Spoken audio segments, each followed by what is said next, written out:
So, I'm recording this and hopefully we'll get it done in one take because I didn't want to fish through a lot of footage. So, here we go. The month of November for me was the most hurricane month I've had in a while. And that started because I knew I was gonna have a bunch of travel. I mean, it was actually a lot of great travel. I got to go down to Texas and I got to see Jay and Devin and many other friends as they're finishing up their semesters now at UNT. And I also got to go to Boston for the first time in the fall. And we've never been to Boston in the fall.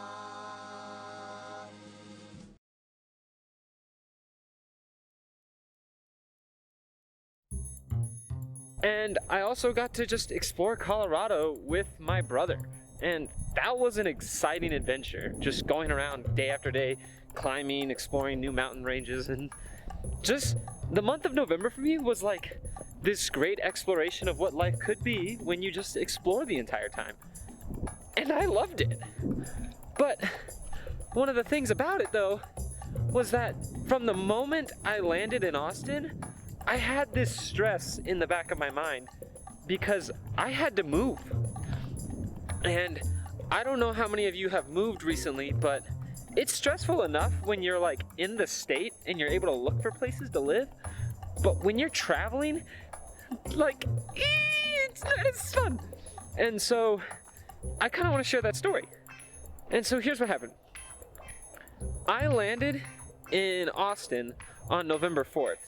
And my roommate had left a message for me on my phone while I was in the air that said, "Hey man, what's this email all about?" And so I was like, "What email?" And so I checked out this email and it basically told us that we either had to pay this large fee or we had to move. And we were very confused because we were under the impression that we were just gonna get a new third roommate, it was gonna be an easy lease switch, and we were just gonna continue living in the places that we live at now. But like, we had been good tenants. They had told us we had been good tenants, but all of a sudden there's this large miscommunication and they're just not gonna like re-sign us because of this, or we have to pay a fee. Like, it didn't make sense, and it was truly annoying. So meanwhile, I'm touring the country basically, and I'm seeing all of my friends, but perpetually in the back of my mind is, I need to find a new place to live. So no matter what I was doing at any time, always in the back of my mind was like, "Hey man, are you checking Zillow? Are you gonna find this new place? Do you see these new houses that are popping up?" And so this goes on for the entire month of November. I am not finding anything, and everything that I am finding, I'm getting down to like the last moment, and then they're like, "Hey, sorry, we're gonna change our mind. We're not gonna accept these dogs," or, "Hey, somebody got their application in 2 minutes before you, so we're gonna give the property to them." And no matter what we did, we just couldn't lock down a place. And that became frustrating.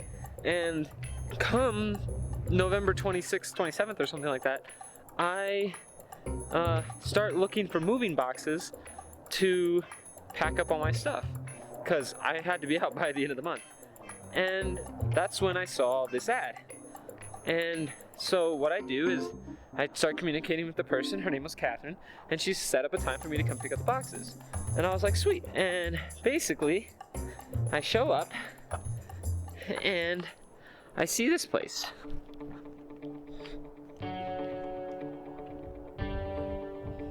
See this nice little home. And I go inside and I notice that there's a lot of construction happening and there's some empty rooms. And so I start talking with her and I'm like, "Hey, like, what's happening here?" And she mentions to me that like her and her boyfriend had just like finished van life. It's actually their van right over there.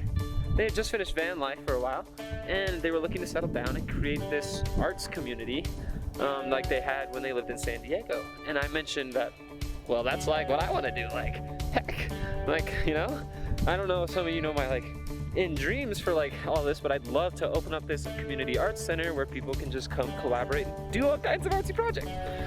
And so I thought this would be like a really cool way to start that process.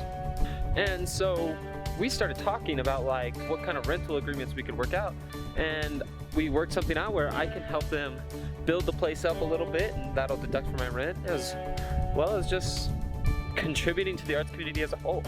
And it was this really serendipitous moment that came from looking for moving boxes, which was really cool because after the fact, she told me that she had this like idea of like, wouldn't it be funny if somebody that came to pick up these boxes moved in with them? And here I am, like, now I'm moved in. Like, it's really weird because one of the great things that also happened this month was Thanksgiving. And one of my favorite things, like one of the things my friend group does is the Happies and Crappies, and we're doing that around the Thanksgiving table. And I'm mentioning to them how I'm really stressed about this move, how I'm freaking out most nights, not able to sleep, and it's just not going well. And they were like, hey man, like, it's gonna work out. You're gonna find a place. It's gonna be okay. And that was the next day that I found that ad for moving boxes.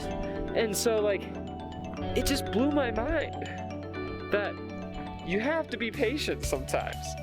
That's what my mother told me, like, you have to be patient and let things unfold.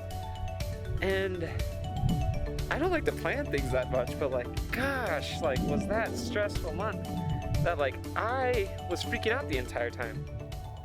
And so one of the biggest things I learned was that you have to take a moment and breathe. There might be daily chaos happening no matter what, but you have to take a moment to breathe and settle yourself into the present.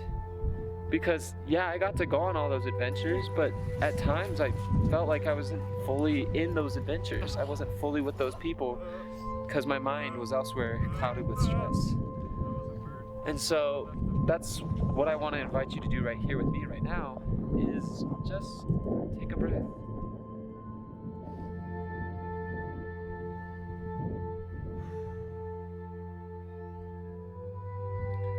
This was really something that got reminded to me when I was listening to a podcast on the TED Radio Hour about breath. And I think the most important thing that came out of it for me was a quote from Headspace, the meditation app, a co-founder, Andy Puttycombe, and how he mentioned that at the most basic level, I think waking up in the morning and realizing that I still am breathing. It may sound sort of flippant, but I remember in the monastery, even training, my teacher always used to say, kind of, first thing you do in the morning, just take a moment as you wake up, as you open your eyes, just to even realize, just to appreciate that the breath is still there, that you have woken up. It could so easily have been very different. So that's what I've been trying to do since the start of December. I've been trying to slow down. I've been trying to just enjoy the moment that's here. And I hope that's something that you guys can do as well. Just take a breath, find yourself in the present, and enjoy the here and now, even if your own months are hurricanes.